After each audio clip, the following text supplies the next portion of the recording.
Steve Popper. Hey, Tom, after the first half RJ had, it looked like Julius early on in the third looked for him a couple, I think 2 consecutive open threes and kind of got him going. You happy to see that kind of looking to get him started? Yeah, and that's what Julius has done all year. He didn't score the ball like he usually does, but he made plays for us, and he has great awareness of what's going on in the game, and he gets people going.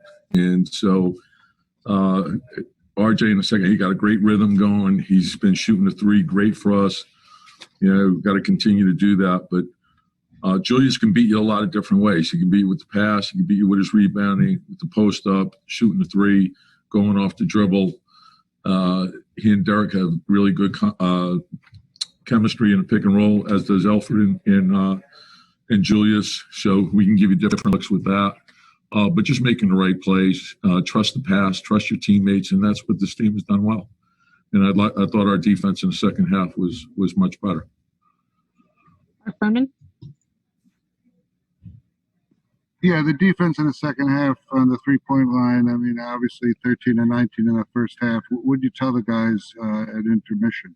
Yeah, no, and, you know, I like the way we started the game, and then we sort of got in a lull, and they were cracking us pretty good off the dribble, and then they were spraying it out, and they got good rhythm threes, and so I thought we contained the dribble better, we made better effort, we moved on the flight of the ball, we challenged shots, and that's what you have to do against them.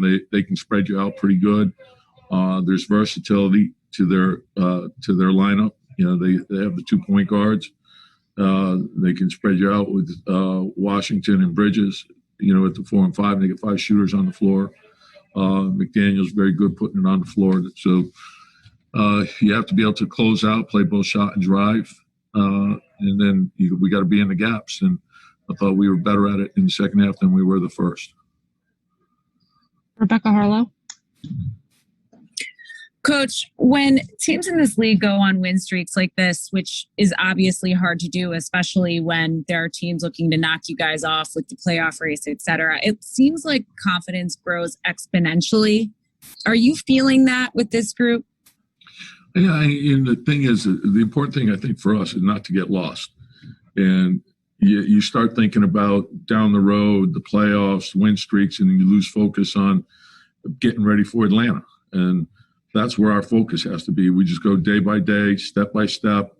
And if we're taking care of all the things we need to take care of, all the other stuff will take care of itself. And it's easy to get knocked off course, and you can't do that. Your focus and your concentration are everything, and that's what gives you your intensity. And so we have to make sure that we don't get lost and we stay focused on what's in front of us. Christian Winfield. Hey, Coach, circling back to what you said about Julius, I feel like even if it wasn't a score or a direct assist, sometimes he was able to manipulate the defense in a way that would allow him to get those hockey assists, where he'd be able to hit maybe Derek, who then could make that pass to the corner to hit. I think one time he hit RJ, another time he hit Reggie. Just what does it do for you to have a player who can make those reads and kind of see what the defense is going to do before it actually does it? You're making a great point, and that's the beauty of his game, because you could use him so many different ways, and he could rebound and bust out with it. And I love when he does that. We can play with pace, and he can go dribble handoff. He can flow into a pitch and follow. He can make the pitch back. Then you can play the pick and roll game with him. You can play the post up game. There's so many different things you can do with him. And his unselfishness and his commitment to make everyone around him, the best that they can be. And we have a team that's doing that they're trusting the pass, they're sharing the ball, they're playing hard for each other, they're doing the same thing defensively, and that's what it takes for us to be a successful team. Time for 2 more questions. Bruce Beck. Tom, honestly, when you took over the reins this year, did you think you had the components to at some point have a 7-game winning streak, the longest in 7 years for this franchise?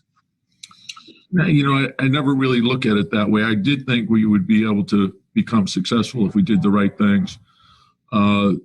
Understanding, I think, what goes into winning. And if you go step by step, and as I mentioned, the bubble was very beneficial for us, just in terms of getting to know all the players and starting to put the system in, but just seeing the commitment that they were willing to make. And then I thought it was important for us to go step by step, be a great practice team first and start there. And once you do that, if you practice well, you'll play well. Mark Berman.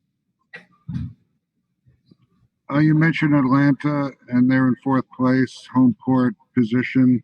How big would that be for this franchise to get that number 4 spot, and how did they turn it around? Well, I think they've gotten healthier. That would be one thing, and they're a very explosive team. And so I think we have to be ready in terms of, all the other stuff about positioning, playoffs. I just want us to be focused on Atlanta and knowing what we're going to need to do to win.